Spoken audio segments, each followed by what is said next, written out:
This city was once called Karl-Marx-Stadt, but on a sunny autumn day, for most Chemnitzers, communism is a fading memory. Many people's minds are on the looming Christmas market season, not Angela Merkel or mass migration. And yet, those two themes are what many associate with this city. When the Chancellor comes here on Friday, the memory of violent scenes will be vivid with the reaction to the fatal stabbing of a man during an altercation with two migrants at the end of August. Here is where thousands of far-right supporters gathered to proclaim their slogan, Merkel muss weg, Merkel must go.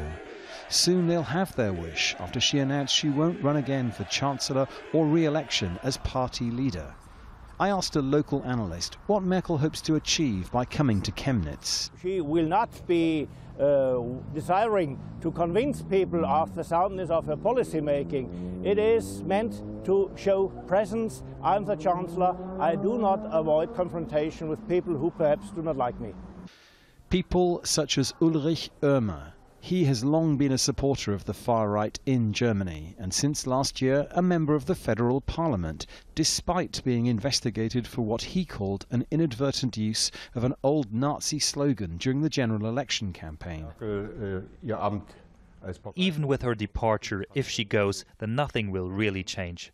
There needs to be a fundamental change in this country, and we are ready to take the responsibility to bring about that change.